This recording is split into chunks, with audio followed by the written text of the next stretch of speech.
Hi there, my name is Goose, and I make silly videos with shitty PowerPoints about stuff that I am in no way whatsoever qualified to talk about.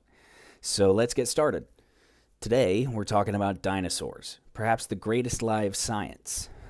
First off, we have to establish what science, if you believe in science, claims a dinosaur is.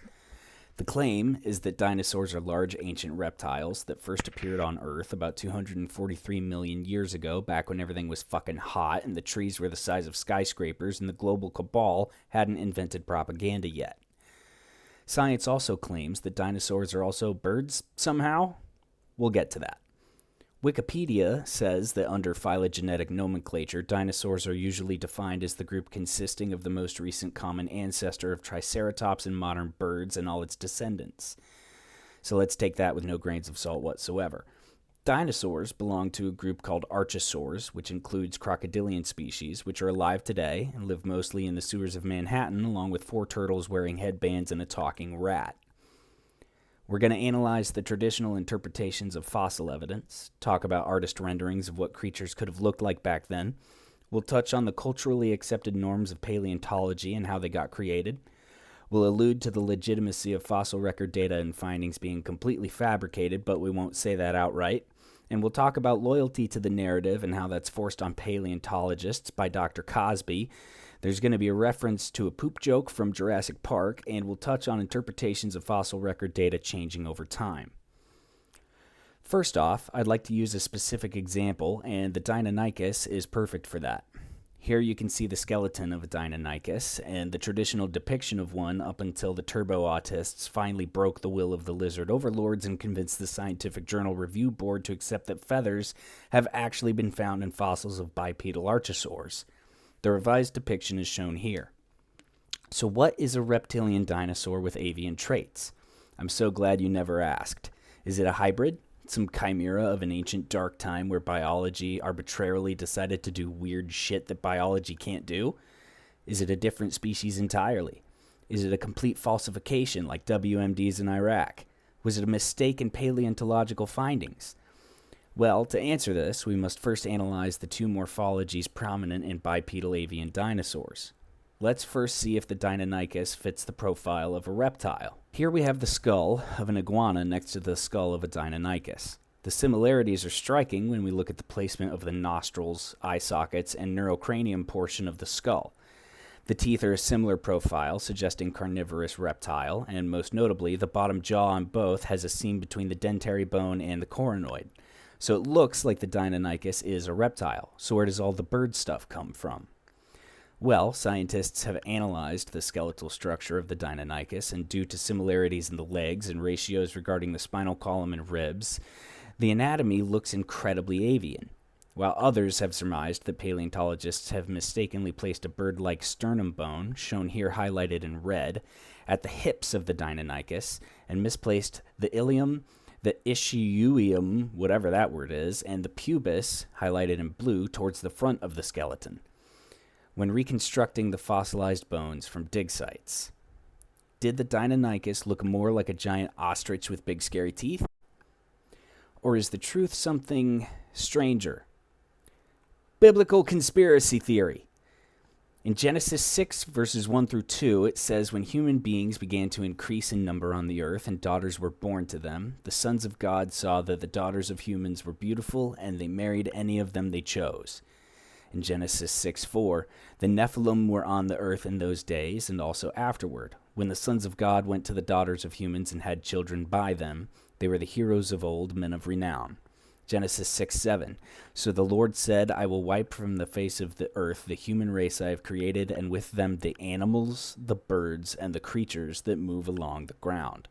For I regret that I have made them." Genesis 6:12, "And God saw the earth, and behold, it was corrupt, for all flesh had corrupted their way on the earth." In the book of Enoch, chapter 3, verse 10, which is a non-biblical apocrypha, it says that, "And they began to sin against birds and beasts and reptiles and fish, and to devour one another's flesh and drink the blood. Then the earth laid accusation against the lawless ones." This, of course, is talking about a group of angels called the Watchers who rebelled against God, came down to Earth, and started mating with humans and creating hybrids well before the time of Noah. Is it possible that the sons of God, the Watchers, not only made human hybrids but others as well? This could explain some questions about whether Noah's Ark carried dinosaurs on it or even had room. This could also explain biological and morphological inconsistencies in the paleontological record, and this would provide an avenue of thinking that includes the biblical narrative, which is almost entirely excluded in modern paleontology. But is it what really happened? If so, it would make sense that God didn't want sins against nature and abominations to survive the great fucking, so he didn't let them on the boat. Which is why no Nephilim were allowed to ride the big fucking water ride at Six Flags and had to take the big forever bath. But does any of this mean that that's the true stranger-than-fiction way that things happened? Fuck if I know. I'm just a redneck with ADHD, ludicrous amounts of nicotine in my bloodstream, insomnia, and trust issues. But I'm also autistically obsessed with dinosaurs and have access to the internet. I'm fucking unstoppable.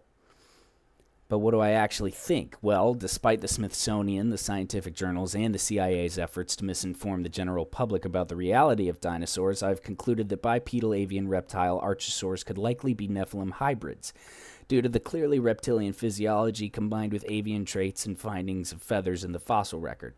Or not. I really don't know what the fuck I'm talking about. But let's dig deeper. What about other dinosaurs?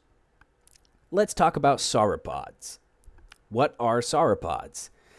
Sauropods were big-ass dinosaurs that had very long necks, long tails, small heads, and 4 thick pillar-like legs. They are notable for the enormous sizes attained by some species, and the group includes the largest animals to have ever lived on land. They are typically depicted with scales and purported to be reptilian by most scientists, which is retarded. Let's do an anatomical analysis. Look at the skeletal structure of a run-of-the-mill sauropod. They've got all of the standard telltale bones of a classic large land-inhabiting vertebrate, but something feels a little off to me. Holy balls, Batman, that looks familiar. Turns out so do elephants, and they're not reptiles. What if sauropods were actually mammals? Look at the similarity of the tibia and the fibula, radius, ulna, femur, ribs, metacarpals, phalanges. Also note that the elephant skeleton has a suspicious lack of bones for the large ears and a prehensile trunk. What if the sauropod actually looked more like this? Holy fuck! This would make so much sense because all other large land animals on Earth are mammals and have thick, gray, leathery skin and eat vegetation, and travel in herds, and oh my god, I'm stressing myself out. Let's look at a fucking triceratops. Traditionally, a triceratops is described as a large quadruped, a reptile, and according to Jurassic Park, they take massive shits. Here we go again. I'm going to stress myself out. Fuck! Look, I know that there's differences in the anatomy, mainly because a triceratops isn't actually a rhino, who would have thought, but that doesn't mean it wasn't a mammal. Elephants, hippos, and rhinos have different anatomy, but the similarities are obvious in the mammalian bone structures. They all look very different skeletally and live in different environments and eat different diets, but they all have leathery, thick, gray skin, and they're all mammals. Call me crazy, but what if the Triceratops looked more like this? Yeah, I know that this goes against what paleontologists have been saying for decades, but how do we know that their artistic opinions of what dinosaurs looked like were even real? What would happen if someone gave a paleontologist the skeleton of an existing, currently living animal and asked them, what did this dinosaur look like? Well, here we see the skull of a hippopotamus and what a paleontologist would probably draw if they dug one up and forgot to check the database of currently known species. Yeah, that's what I thought. Go fuck yourself. Look, I clearly don't have a college degree and have no idea what the fuck I'm talking about. My average day looks a lot more like 2 raccoons playing banjos and drinking in a tree than a scholar studying anatomical textbooks and reading research papers put together by teams of well-educated scientists. But let's talk shit about the people who do that anyway. Part of the problem is that if you want to be a paleontologist, you have to write papers. Those papers get peer-reviewed. The dipshits that review the papers are on a board. They got on that board by writing their own papers. If a paper with a new theory comes across the desk and that new theory disproves their own, they would feel delegitimized. And so, Dr. Small PP PhD Dino Man decides to shoot down anything that even remotely resembles critical thinking or new ideas that push the envelope and the very boundaries of science. This is how you establish a narrative. A rigid, four-walled box of thinking that excommunicates anyone in the scientific community who likes to think outside of the boxes. The irony in which being that science requires out-of-the-box thinking. This was the problem with the feathers thing that I mentioned earlier. It took years for paleontology to finally admit that feathers may have been present in many bipedal archosaurs, despite the heaps of evidence supporting it. Old man McFucking-stick, PhD, doesn't want to be wrong, my worrisome little feather man. Looks like you're going to have to wait until he dies and gets off the scientific review board. This is why progress in paleontology is so slow. These dipshits are on the board pretty much until they enter fucking hospice care. Look, I'm not going to pretend that I know anything about anything, and the odds of this entire video being more bullshit than not are pretty high. But there is a seriousness to my gripe with science as a whole. How can we progress if we're not willing to at least momentarily consider the crazy ideas and think deeper? Isn't science about trying and testing new theories and welcoming new ideas and trying to find out the secrets of the universe? I imagine that at some point it sounded crazy that there were civilizations of millions of people in the Amazon building giant pyramids. It was deemed impossible because the scientific talking heads said that it didn't match the narrative of where and when the humanity originated and began civilization, until Europeans went there and found pyramids.